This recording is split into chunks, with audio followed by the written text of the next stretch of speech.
Hey everybody, this is Seth keeping it real. This is Dan Rogers. Dan, how are you doing today, brother?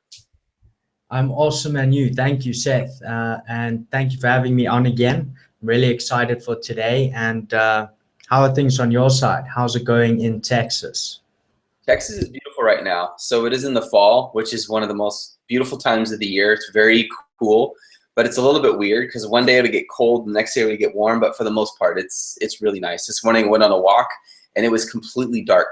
I mean, like pitch black. But I love going on walks early in the morning. So thanks for being here today, Dan. And I'm very much looking forward to today's topic. Let's just jump right in. Everyone, today we're talking about this, why your product is not selling and how to turn that around. And the reason we're discussing this is because I know for a fact that the majority of Amazon sellers are not getting sales.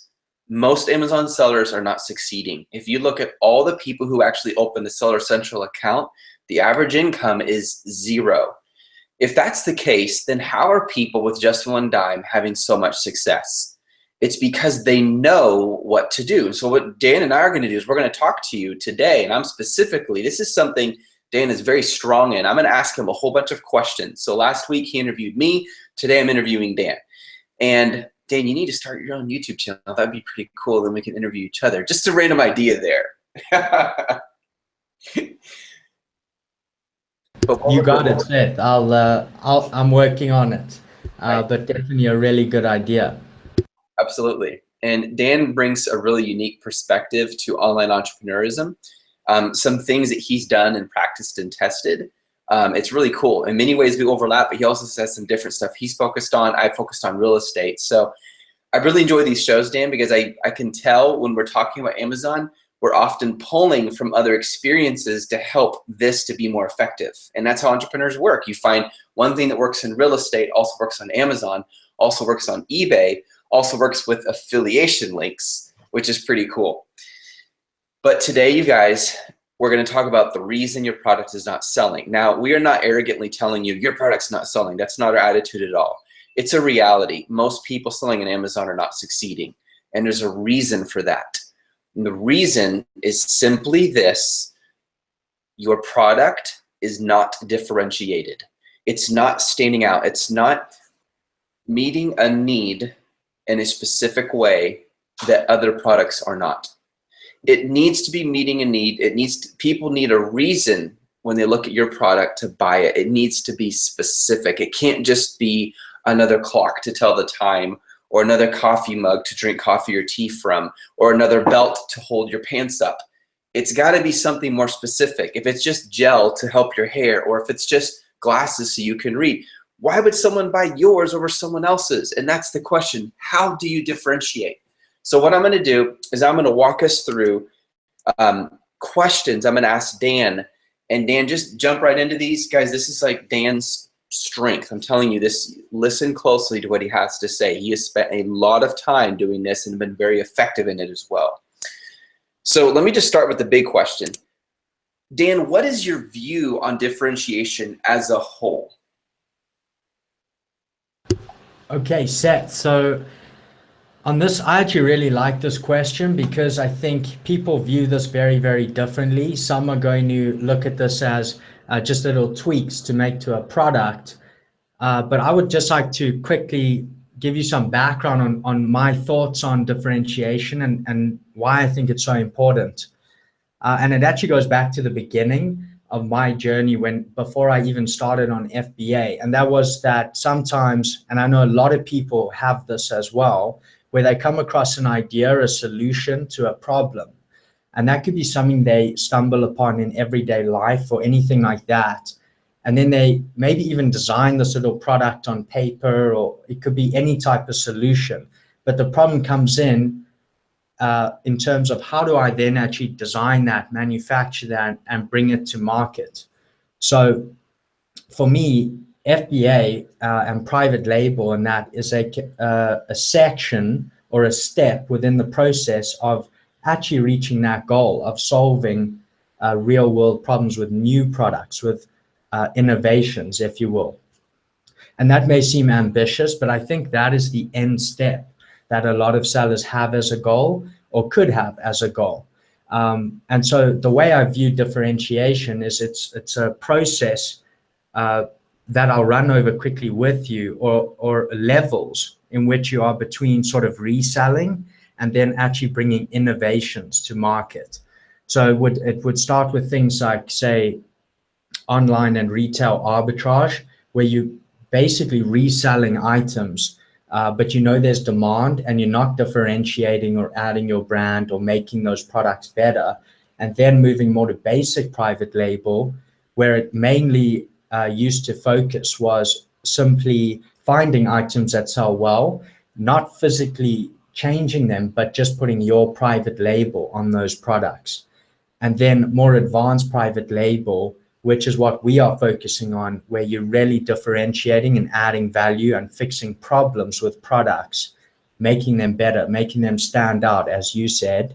And the next step would be to actually be innovating with brand new products, which you can't even look at on Amazon yet because it's a new solution you're providing. But that's how I view it. And that's why I think it's so important to be differentiating, because the more you're differentiating, the more of a new product you're offering. And of course, you're going to stand out far more and be able to capture more of that market, as well as also build brand loyalty, because consumers are going to start to figure out over time that you're fixing the problems and you're adding more value with those products. But I just wanted to give you that basic view of how I look at it. It's almost like a sequence from the beginning to end, and actually moving towards the step in which you could actually bring new products to market. So the more you're differentiating, the more likely you are to come up with even new ideas, because you're in the process of changing those products so much. Why would you say it is so important to differentiate? For me, okay, so me as a buyer, me as a customer, me as someone who goes and I see Larry's store, I see Gal's store, I see Rick's or Carrie Stressel's or Doug Slocum or Jeffrey Hall's or any of these, Joe Glines, any of you guys' stores. If I go to your Amazon store or any of these people's stores, Dan, why would I buy their product? Like, help me understand practically from a customer perspective why I would choose Joe's store, Joe's product over someone else's. Well, Seth, I think the reason you would choose it is because it's been differentiated, because it adds more value. In some cases where there's no differentiation, it would be based on price, because that's the lowest price. So I think differentiating is important because the first reason is to make your product really stand out. And I think key to that is that you don't only want to differentiate the product, you want to make sure you express that differentiation on your listing, in your main picture. You need to show people immediately that this is more valuable. So that's also very important. Don't just differentiate, express that, leverage that to its fullest. And then also ensure that price is not the only left differentiating factor, because if it is, then the only way to actually take that percentage of the market is to drop your price and therefore drop your net profitability as well. Whereas if you differentiate it, you could even charge a higher price. So I think that's key. And then also making your product simply work better, or the experience of using that product better for the consumer. That's also going to lead to, as I touched on just now, that brand loyalty, that people start actually looking for your brand because they're having that experience with it. And then one other thing I would also say with differentiating is it's really going to help protect your products as well to an extent. Because you're differentiating and making unique products, you're going to have less hijackers and attacks on your listing like that, because it's very inconvenient for someone to have to go source all these differentiating components. And I mean, if your brand's also trademarked and registered with Amazon, then obviously that's even more protection. But I think to some extent, it's going to really protect you from people just trying to source that one simple thing and list it on your listing. You think, Dan, that sometimes the problem is the Amazon seller is looking at all these other listings, and which is good to do. I'm not saying that part's bad, but here's where I wonder if they get into trouble. They try so hard to make their listing look like the others. Well, if that person's selling well, and I have similar photos or similar copy or the same keywords, then I'm going to sell well too. And so what they're really doing is almost the opposite of differentiation. They're copying the best sellers, and there is some value in that, I believe. There's a lot we can learn from great sellers. But then maybe their product's not standing out because they do look like their competition, except they have hardly any reviews because they just started. Do you think that may be part of the problem that people are running into? What are your thoughts? Yes, definitely, Seth. And I like what you said. There's a lot we can pull from that. For example, the keywords that are being used, and you can definitely use a lot of what's on that listing to create your own listing. But in terms of the product, I would definitely look at what else you can do. Even though that competitor may be selling very well, there's a whole lot of areas that we can discuss just now where you can look for ideas in terms of differentiating, making those products even better, fixing the little problems with that bestseller, and you could be the bestseller because you fixed that problem. So I think copying directly is going to lead to what we just spoke about. It's going to lead to the problem of price being the competing factor. You don't want that. You want to have something else that allows you to perhaps even price it at the same price point, but because yours has added value, yours always gets chosen. Or because you've added so much value, you can charge a higher price. So that's what I would say. Definitely learn from those listings and those top competitors, but also look to differentiate and look for the problems on those listings, including the reviews on those listings. Very important. Just yesterday, Alan, one of the coaches for Just One Dime, and myself, we led a workshop, and we weren't talking about differentiation, but I find it fascinating. We were talking about keywords, but how it applied to what you were just talking about, Dan. He shared how he and his business partner, they launched this product on Amazon. They were getting 3, 4, 5 sales a day. It wasn't that great. And then he noticed after he ran an ad campaign that a lot of people who were searching for this product by the search terms in their automatic campaign, which gives recommendations, doesn't give exactly what you put in, but it gives recommendations based on your title, bullet points, and listing, what Amazon thinks people are interested in. They could tell by that ad report on Amazon that people were searching for this not in the camping category like he thought. They were actually searching for it in the construction category. So all he did is 2 primary things. He changed 2 main keywords in the title. He changed the category, the listing, what category it was the subcategory that it was listed in. And suddenly their sales went way up and they ran out of inventory. So in other words, they started meeting a need that other people weren't because they found out what the customer was looking for. And everyone thought, oh, this is camping. In actuality, no, most people are thinking, this is for construction workers. And I thought that was so interesting. Camping's probably most people's minds a bigger category, more popular, more people. Who doesn't love to camp? Tons of people do, millions of people. But construction seems to be so much more of a narrow niche. You see what I mean? I thought that was so interesting. But this brings up another question, Dan. At what point in this process, from beginning all the way to expanding beyond Amazon even, when should someone start to think about or consider differentiation for their products on Amazon? So this one is a very good question as well, because I think a lot of people at the moment, and I think people have different opinions on this one, but at the moment, a lot of people are doing product research first and then looking into differentiating the products once they've decided on that product. And I think that is a slightly flawed approach, in my opinion. I think differentiating should be considered in product research. So as differentiability, if we can just name it that. And what I mean by that is you may have, say, 3 or 5 products you're really looking into, high potential on all, the criteria you are looking at. And then by considering differentiability, how much can I change this product, add value to this product make this product better, you could narrow that list down. So if you have 5, you might get it down to 3 or even 1, by just looking at the problems you can solve, what people are complaining about in things like the reviews, and you could get a lot of clarity on how to make your product better.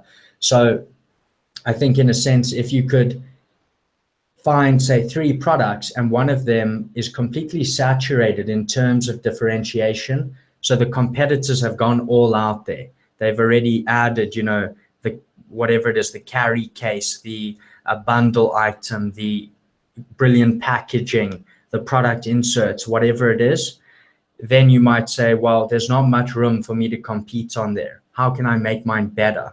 What's going to make it stand out?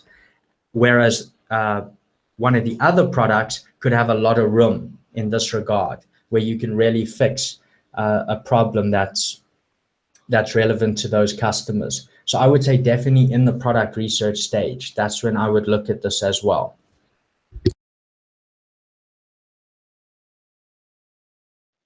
Sorry about that. My audio was glitching there for a second, but I did hear you fine.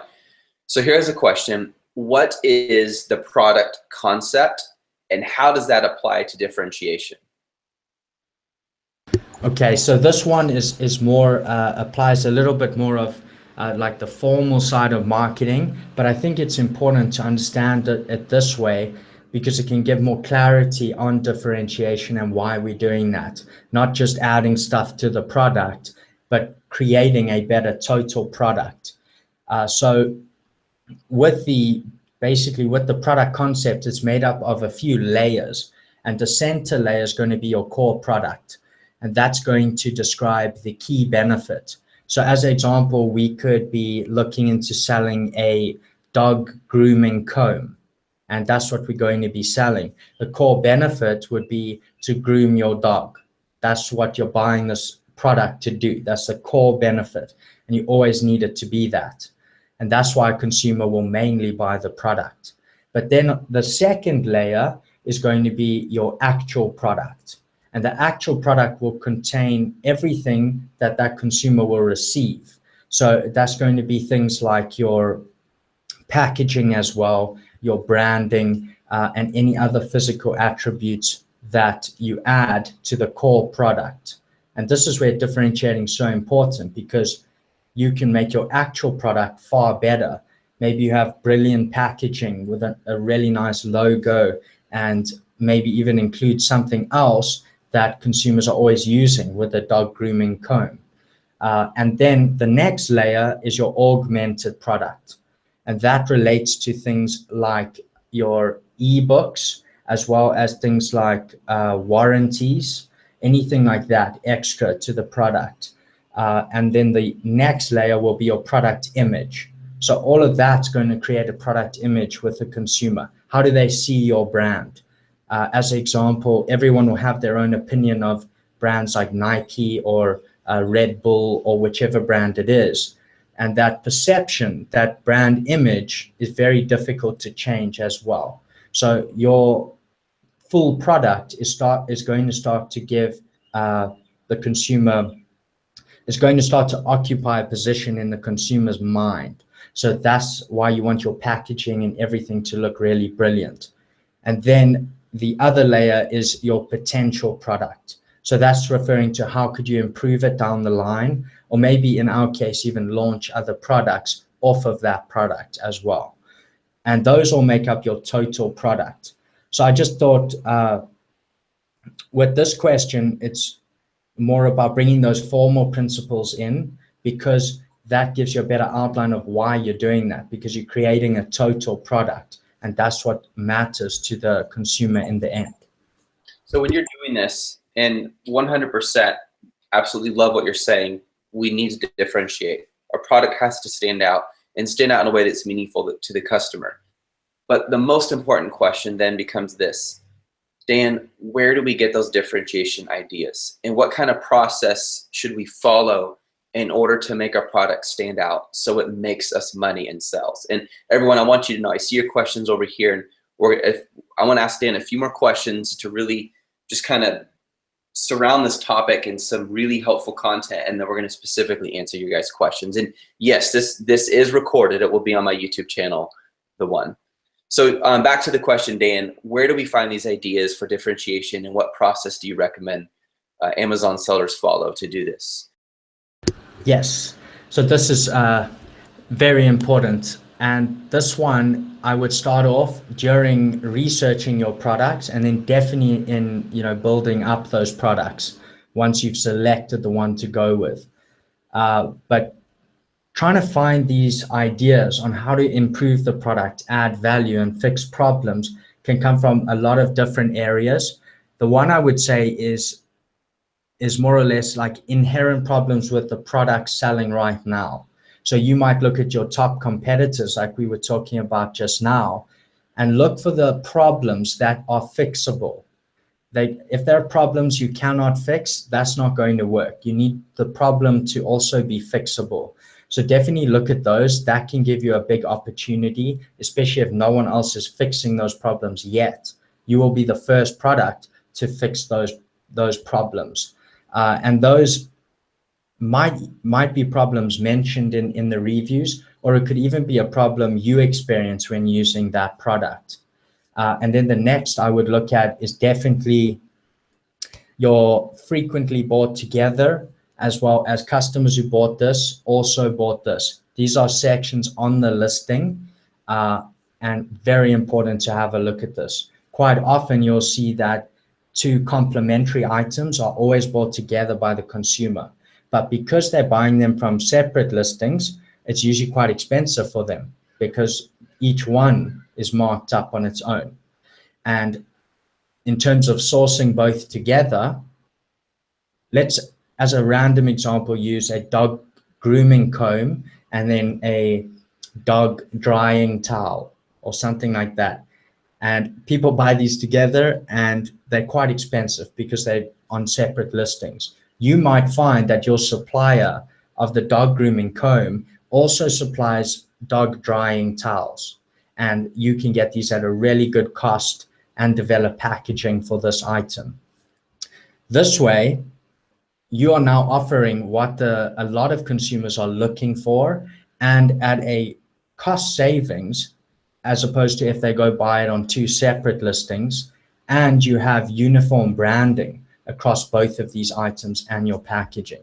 So definitely look at your frequently bought together, and customers who bought this also bought this. And do in-depth research. Check those on multiple of your competitors, not just one, because you want to make sure that people are often buying this type of product with this type of product. And the next one that everyone will already know about is the reviews. And I would specifically focus on your 3-star as well, or your more, what's the best word? The less emotional driven, someone's having a bad day, so I'm gonna leave you 1 star because my dog died or someone left me kind of review. Yes, 100%. That's exactly what I was looking for. So that you want to look more at the 3-star reviews, more around there where people are saying, this is good, but, and that is your cue. That's what you want to look for. What is that but? What can you fix that they're saying they don't like about the product? It would have been 5 stars, but, and that's where you can get 5 stars. So fix that problem, work out what you can add and what you can fix. Reviews, hugely important. Again, do it with multiple competitors. And then another idea here is packaging and inserts. And a lot of products are bought by people, but not consumed by those same people. And what I mean by that is they are buying that product for someone else very often. And you can pick this up in the reviews. I bought it for my sister's birthday or whatever it says. And these items are very important in terms of giftability, if we can use that word. And you may find a market in which people are buying this for others. However, no one is yet doing a nice gift box or very good gift packaging. This is an item that we now know needs to be good upon presentation to these people. So we need to fix that problem if none of the competitors are doing packaging. And a gift box, for example, will be extremely cheap to source for you. It will be well worth the return you get if no one else is doing that in the market. Coupled with this, I would say a little bit on packaging inserts and just surprising the customer that way can really also do wonders for your products and your brand. And then one I would touch on that you already mentioned, and I'm so happy you mentioned it, is the keywords. And use your keyword research to think about these ideas as well. You will be going through, whenever you're doing product research, you're trying to figure out demand. So you're already doing the keyword research. Leverage that to its fullest and work out what consumers are looking for, especially the on Amazon searches that you do.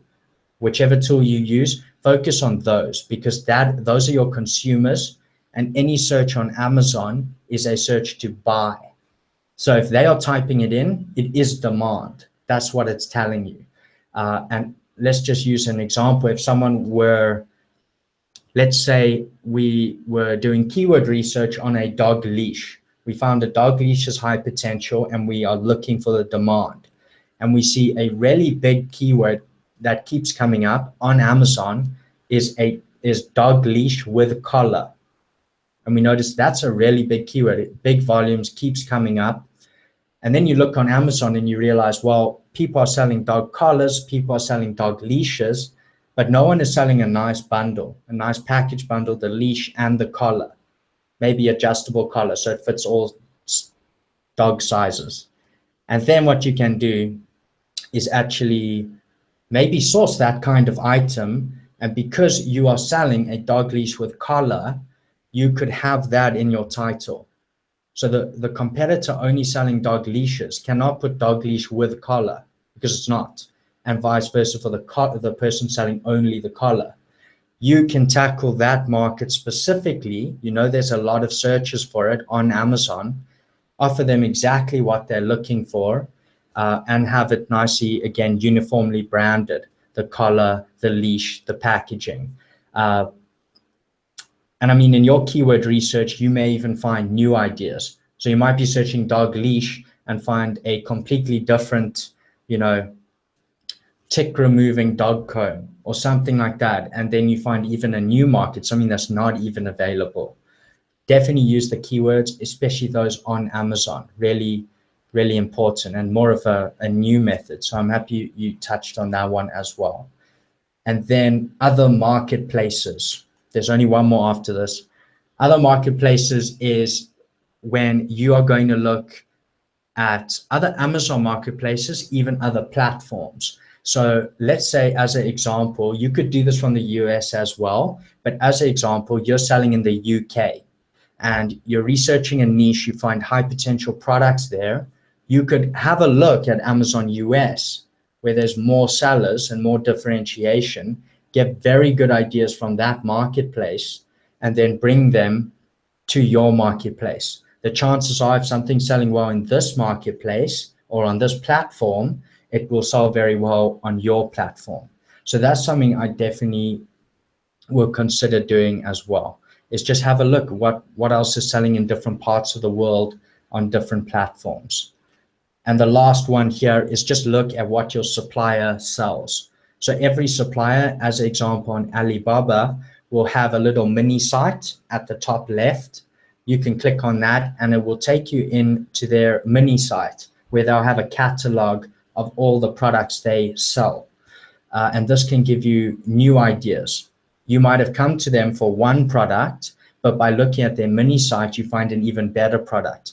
Maybe something not even on Amazon yet, or maybe they also supply your differentiating components. So definitely have a look at their mini sites as well with your supplier. Really important. First high selling product we had on Amazon was one that was selling really well on eBay, but it was not on Amazon. And we really struggled to get it going in eBay.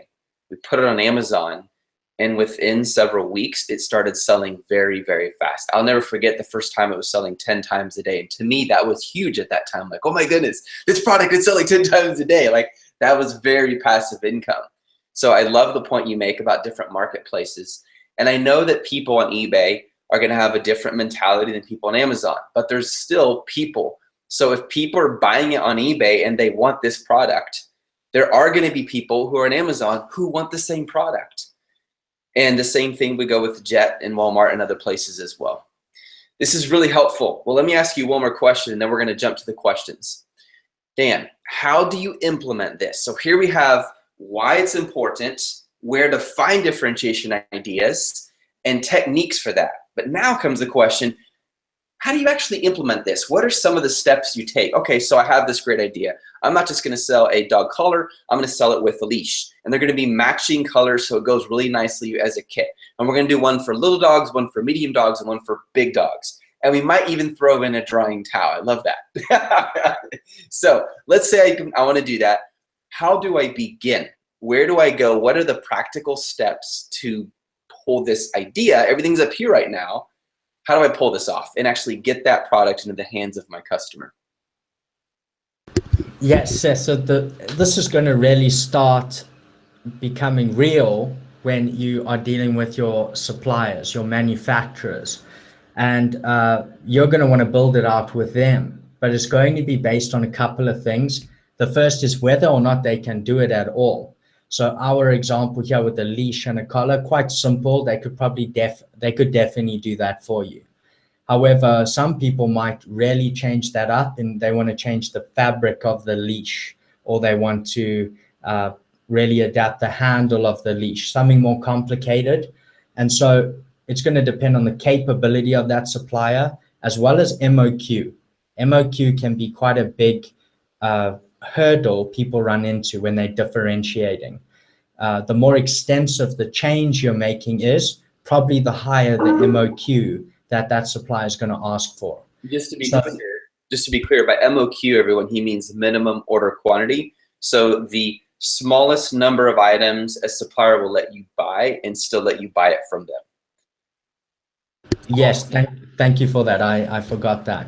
And so because of this difference in MOQ and capability, you want to definitely vet multiple suppliers at first. And you can do this the general way on Alibaba, tick off the boxes at the top, assess supplier, gold supplier, all of those, and then start working through whether or not this supplier could do what you need. Have a look at their products and their related products on that mini site.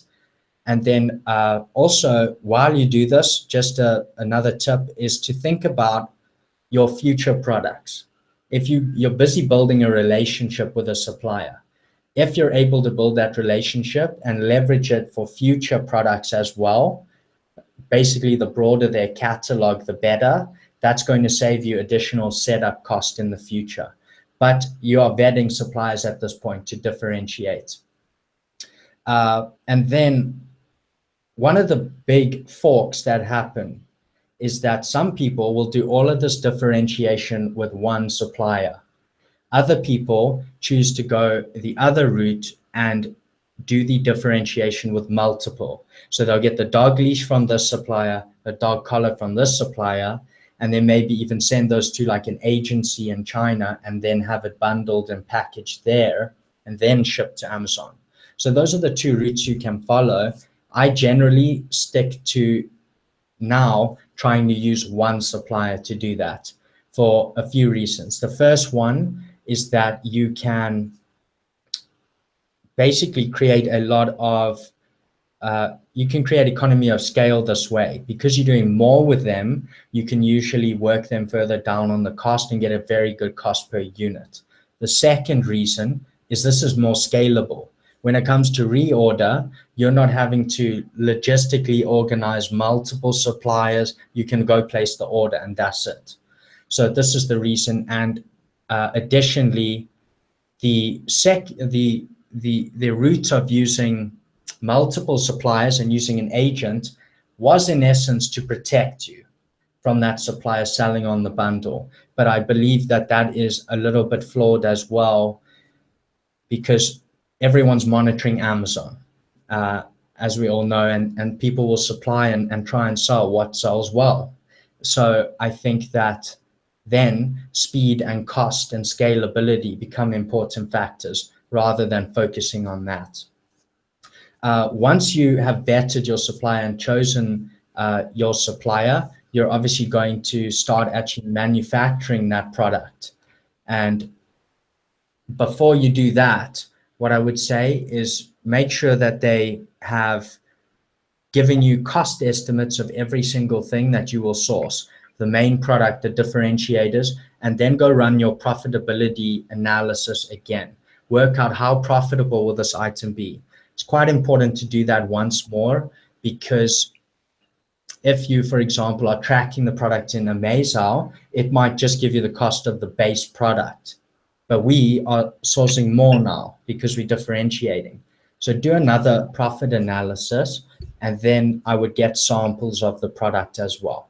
And there's differing ways to do that, but just test the quality of your items. And then if you're happy with the quality, you might get from, say, 3 suppliers, but the one you choose, if you're happy with that quality, then you're actually going to start the order for that differentiated item.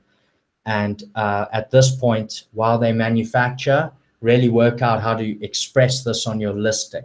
How are you going to really show people that this product is very, very different? I like what you said earlier, Dan, and this is often missed as well, is someone will actually have a very well-differentiated product. The physical product itself, if you were to hold it and touch it and see it, it's excellent. It's meeting a need no one else is, or in a way uniquely that no one else is.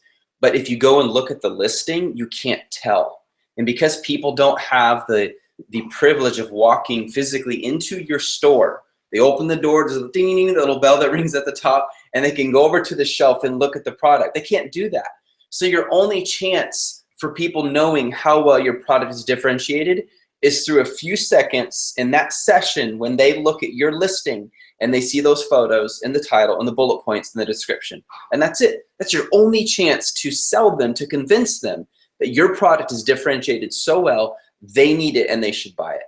And so that's, make sure, guys, that your real value, your differentiation, is also matched by perception value, how it looks. Now, if you do the opposite, that's really bad. Don't do that. Where it looks really great and then they get it and they go, I'm returning this. This is ridiculous. Then you get negative feedback and a bad review, and that wouldn't be good at all.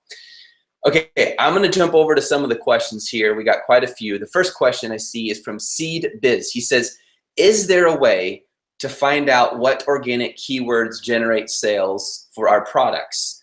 There is, Seed Biz. And what I'll do is I'll just tackle each question, and Dan, jump in as you have answers or ideas or thoughts. So Seed Biz, the number one most powerful way to do this, in my opinion, is to run an automatic ad campaign on Amazon. Because even though this is still going to be sponsored, it's going to show you what people are searching for regardless of the ad. You need to run the ad to find out what people are searching for organic, because technically all keywords are technically organic. Like, people are searching them. They're organically typing in that keyword. At least wait 10 days, then download what's called your ad report. It'll pull it up in a spreadsheet or a Google Sheet doc.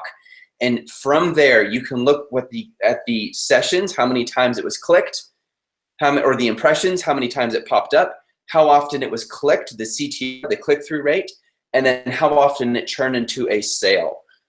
That percentage is your conversion, or your convertibility, as you might say. And that's how you find out what keywords. So you might think, well, dog collar was really key. But then you notice when people search for blue dog collar, that often turned into a sale. Or blue vinyl dog collar, that often turned into a sale. And you realize, wait a minute, maybe I should add the word vinyl or the word blue or something else into my title, because that's when people search for that and they find my listing, they're often buying. And that's where now you're differentiating your listing, showing what's unique about it, that maybe someone else, theirs is not a braided dog collar, but yours is braided, but you never featured that powerfully up front to show them, hey, mine is unique. It's not just blue. It's not just for little, medium, and big dogs. It is a braided blue dog collar. And people go, hey, he has a blue one that's braided. That's the one I want. So that's the fastest, most sure way of finding organic keyword searches, as you might say, CBiz. Is there anything you might add to that, Dan? No, I think that's spot on. One thing I'll just add is I've heard, and I would love your opinion on this, that you have far more chance of an ad, PPC ad populating if you're prominently using those keywords on the listing. And if you are not, then there's a chance that that ad will not actually populate. Uh, so just your opinion on that.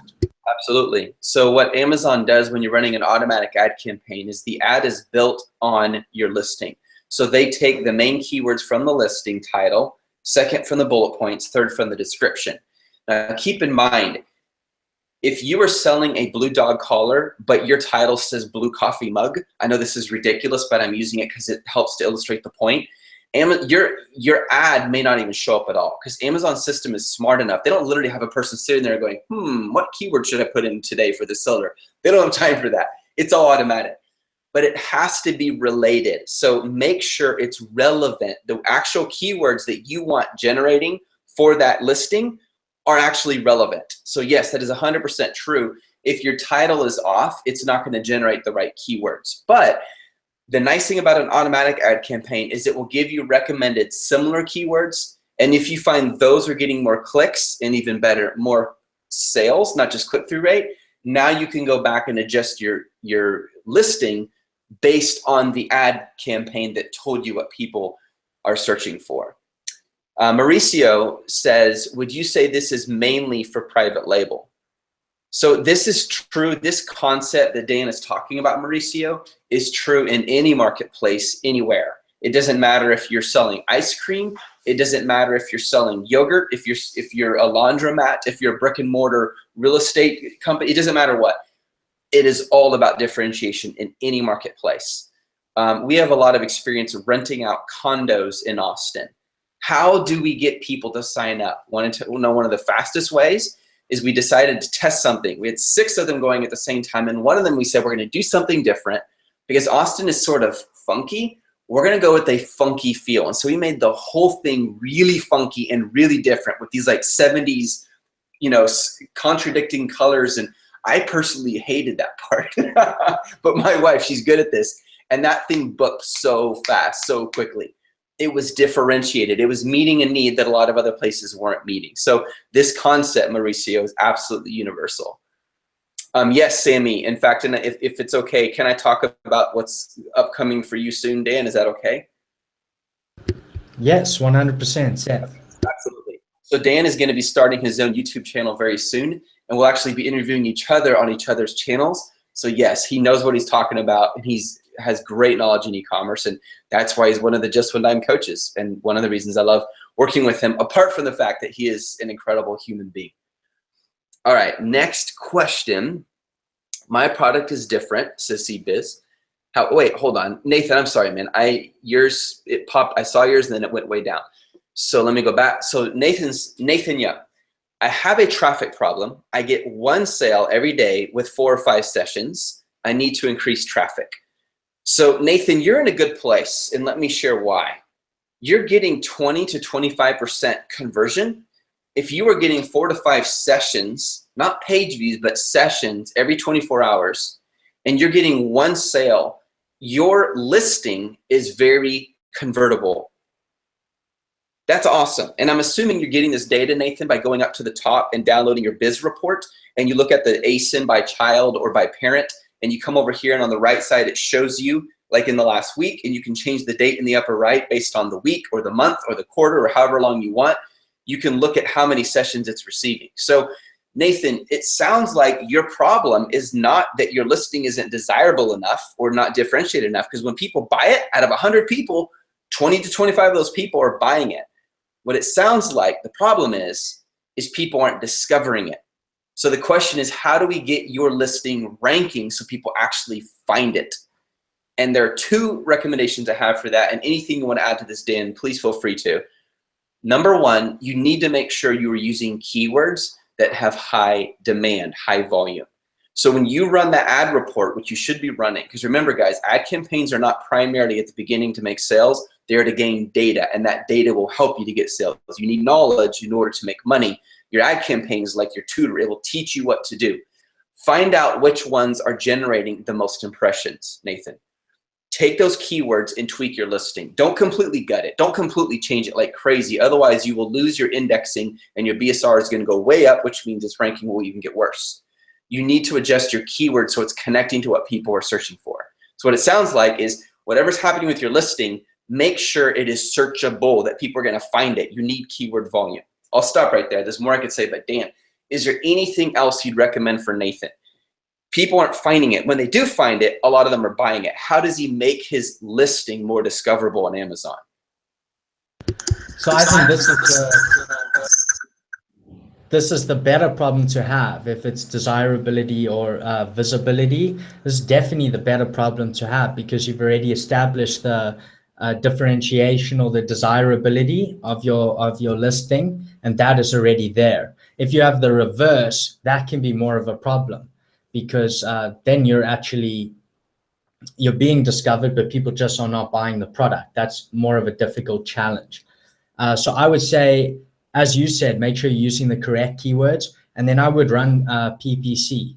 I would run campaigns. The reason being that then you can, one, gather data, as you were saying, and two, you are going to be discovered for those keywords that you want to be discovered for. And as we've seen in your report, when you are discovered, then you are getting sales. So this is going to drive more sales, which is going to then bring up your organic ranking, where you rank normally on Amazon. And then if you can get that to a point where you're on, say, page 1 or 2, then you will have organic sales, because when people are discovering you, they are buying. So I would say run a campaign as well. But is there anything you would add to that, Seth, that I've missed? That is the first step I would take, because it's all connected to your keywords. Keywords are matchmakers between the shopper and the listing. The only way the shopper can find your product is the right keywords. If your keywords aren't right, they're not going to discover it.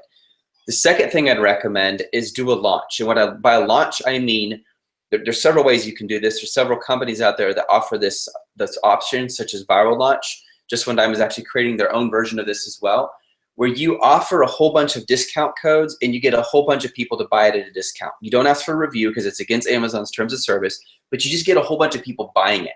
So reviews are for social proof. That's for desirability. But a launch, as in getting a bunch of buys, that's for discoverability. And there's a difference between the two, and I see people often mixing them. Reviews is for social proof, so that when they do find it, they're likely to buy it. But the reason you want a whole bunch of buys is to rank it. So it starts showing up on the third, then second, then first results of page search results. So Nathan, if I were you, and this is another strategy kind of off of that one, I would either use a launch system, some kind of like Viral Launch. They're very good at this, where you give out discount codes. It means you're going to make less money for a while, but in the end, you make more. And that's a principle of entrepreneurialism. You suffer a little now, so you have greater reward later. You delay gratification now, so later you do have not just freedom, but also comfort. People, I'll stop there because that's a whole nother lesson. The other thing you can do is drop your price. Don't go crazy with it, because then when you bring it up, you can lose the buy box. But drop your price, reasonably below your competition, so you start getting more buys. And the purpose, again, is not just to get buys, but to get it ranking. Then slowly bring the price up. Have you guys ever been on Amazon and you see a price for an item and you go, how in the world are they making money on that? And then you go over and talk to a supplier in Alibaba and you feel discouraged because you realize, I can't make a profit margin. Well, hold on. It's very possible they're using the price hack, where all they do is they drop the price to get a bunch of buys, and by getting buys, the BSR drops. That ranks them better. They get closer and closer and closer to the beginning of search results, and then they slowly bring the price up. Now they're ranking, and they have a good price, you see? And they have more reviews as a result, and if they did a good job on the listing, the reviews are strong, and now they're making money. It's another one of those delayed gratification things. So those are two things: keywords and do a launch. I guess we get out of third, and the third is do the price hack. Those are 3 ways, Nathan, you can get that ranking, assuming your listing is badass. And it sounds like it is. Good job, man, because that convertibility is incredible. I'm going to take the next question. CBiz says this, Dan. He says, my product is different. However, Amazon's system can't tell the difference and ranks it lower because my price is almost twice the others. So the first thing, CBiz, is if your price is twice the others, my question is why? If I was trying to buy a coffee mug, why would I spend $30 on one instead of 15?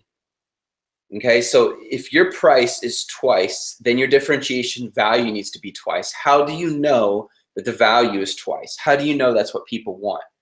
So I'd really think through. Remember, just being different is enough. It needs to be different in a way that people want.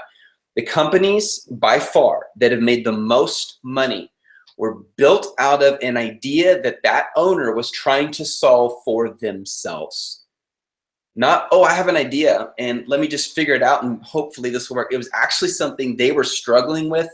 Something wasn't working, so they built it. And then they thought, wait a minute, I could sell this. They started selling it, it started taking off, and lo and behold, they started making money. So the question is, CBiz, how do you know that your differentiation is valuable enough to justify double the price? And my second question is, do you have to have it at that price in order to get a minimum of 33% profit? Because if that's the case, then my next question is going to be, did you negotiate well with the supplier? Did you buy a large enough order quantity to justify that? So there's a whole lot of unknowns that you need to share with us so we can help you better. Seth, if I could just jump in on that one. This is also brings up a really good point. So I'm so happy you asked this question. But the thing to consider here is when you're planning the differentiation as well, consider the cost implication. So if it's going to cost you quite a lot to do it, that you need to, charge double the price, are people still going to buy at double the price? And that's just a question to also ask in that case. And one of the places you can do this as well, we spoke of frequently bought together. Have a look at what does item 1 cost and item 2 cost as an example, if you're bundling those two together. And then work out what is that total cost. And that should give you a little bit of a bearing of what people are willing to pay for both. And you can price underneath that so as to make it an attractive offer. But something I would say on this point is that you could again use the price hack, maybe with a little bit of PPC. So work out the break-even point. When do you cover manufacturing, shipping, FBA fees? What point, what price do you cover all of that at? Maybe price a little bit above that and run a bit of PPC. This way you're going to have a very attractive offer right at the front as well and be able to generate those organic sales for a little while before then raising that price slowly until you see sales start to really slow, and then you'll be able to find a good price to list this at. That's a really good point, and that made me think of something, Dan. I'm gonna send you guys something really quick. I encourage you guys to check this out. You can get this for 100% free. It's software we built, and Dan talked about knowing your costs. You can literally drop in all your expenses, and that calculator will show you exactly how much your item costs, your Amazon fees, your shipping fees, your unit fees. Boom, super simple. And there's a whole bunch of other tools on there as well, but you guys can get a free version of that if you want. You can download it. It's called Jod Toolbox. Super awesome program, you guys. What it basically does, it takes the best of Feedback Genius, the best of Cash Cow Pro, the best of keyword, like everything, and it puts it all in one place. Our goal is to have a tool that gives you everything you need in one single place. Because so many people are like, well, I got this program and this program and this program. What if you could have it all in just one place? It'd be so much easier. Something else I wanted to mention off what you said, brother, is the price cap. People are not going to, okay, you would never spend $100 on a pencil unless it was like a superpower laser pencil that could fly by itself or something. You just never would. It'd be crazy. Everyone has a price cap. And once you know the price cap, how much someone really is willing to pay for a product, if your differentiation is going out so far and you were going to town differentiation that you're doubling the price of what people would ever even buy for an item, then there is such a thing as overdoing differentiation. You don't want to do that. Jerry says, my product images, listing, keywords, title, bullet point, etc. is much better than my competition. So Jerry, here's what I want to ask you, and I don't mean this in a critical way at all. How do you know what's better than your competition? What are you basing it on? That would be my first question, okay? Still so far have one review and not many sales. Any thoughts? So what I would do if I were you is I would run a business report, log into Seller Central, go to the top, click to sell the business report, download it, and find out when you open up that report, find out what are people doing with your listing. And usually it's going to be one of two things. Either people aren't finding it, discoverability, or when they do find it, they're not buying it, convertibility or desirability. So first find out, are people even discovering it? If in the last month it's only received 100 sessions, then people aren't finding it. But then out of those 100 sessions, how many buys did you get? If you got 2, that's also a desirability issue. It's only 2% converting. If you got 30, that's 30% convertibility. That's really good. So use that business report to understand what your listing is doing. Then you know what to do. And if it's not being discovered, use the advice that Dan and I just shared with you for Nathan. And if it is being discovered, then the question is, use the advice of the first half of this show. Have I differentiated? Is the listing desirable enough? Are the pictures good enough? So my guess, just based on what you said, is people aren't finding it. It needs to be discoverable. And so that's the first thing I would do is look at that business report.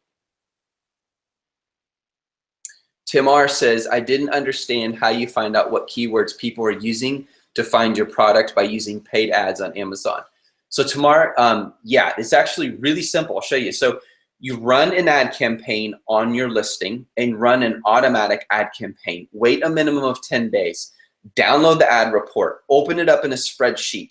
Underneath the customer search term, find out what people are searching for. That's how you find out what people are searching for. Because the automatic campaign, you're not telling it what keywords to use. It's putting them in for you. And you find out what they're searching for. And it'll tell you how often the ad popped up based on that search term. And then it will tell you how often they actually clicked on it. So an impression means how many times the ad came up. And the CTR, the click-through rate, means how many times they clicked on it. And the only time you pay for it is when they click on it. And that's based on the bid level of your keyword. And then the next question, of course, is if they clicked on it, did they buy it? And that's your convertibility. So if they get a whole bunch of clicks and the word was green coffee mug or blue woven dog collar, for example, and they got a bunch of clicks, that's probably an indication people really are interested in that kind of product. But if it didn't get any buys, that means your listing is not delivering what the keyword hoped for. In other words, the listing needs to change. Either it's not relevant enough or it's not good enough. Hope that's helpful for you, Tamar. Well, guys, we have gone over an hour. I hope this has been super encouraging to you.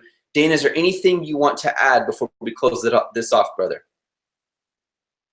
One thing I'll just add, Seth, is that with the keywords you were just speaking about, if you find that the impressions are super high or people are clicking the ad like crazy, that is not always a good thing. If you have, for example, 0 sales but a whole lot of clicks, then that will actually just cost you money because you're not getting sales from that. So just be wary of that. That's not always a good thing. If just the impressions and clicks are high, you might think, oh, that's a good one. It's only really good if you're actually converting and getting sales for it, because that's telling you the keyword is being typed in by targeted consumers, people looking specifically for your product. So those are the ones you want to focus on. But thank you so much for having me again, Seth. And I really hope everyone found this useful and can apply it to their own products. Yeah, thank you. Thank you, man. Thank you, everyone, for your questions. I hope that our answers helped you to be able to take the next step. If you want 8 coaches who do exactly what Dan and I do, where we walk you through the entire process of how to get your listing selling, or to be honest, is the listing even worth it? Are you on a sinking Titanic? You need to bail and get a different listing or get a new product. That's what our team does. We'll teach you step by step how to do that. I included a link. We have a full-on training program, gives you a year, 4 hours of coaching every week. Often it's 5. Live coaching that's not here public, much more in depth, just for our team. Tons of resources. I could go on and on and on. And there's some people here who could tell you about it too. Truly, our program, and I don't want to be all arrogant about this, it's changing lives. People are making money. And if you need that kind of help, we will help you. I will guarantee you this. The money you pay for the program is so much less than the value you get. It's almost ridiculous. There are people, Dan, who still approach me and say, yeah, I spent $30,000 on a coaching program, and yours isn't even a third that much, and I'm getting 10 times the value. That's our goal. We built this in a way so it wouldn't be expensive for people, but still able to continue to grow as a coaching company and help you guys succeed. And every single coach as a successful seller on Amazon. We are making money on Amazon, and we're teaching people how to do that, and we will help you with that if you want. However, please know this isn't all just about a sales pitch. That is my pitch. We will continue to provide this content on YouTube as well to help you guys out, because this is fun. We enjoy this. And be watching out for Dan's show. It'll be coming soon to a YouTube show near you. All right, Dave. Well, good to see you, brother, and I hope you have a really good rest of your day, man. Awesome, Seth. Thank you so much for having me. All right, man. See you later. Guys, have an awesome day. Keep crushing it. We'll talk to you later. Bye.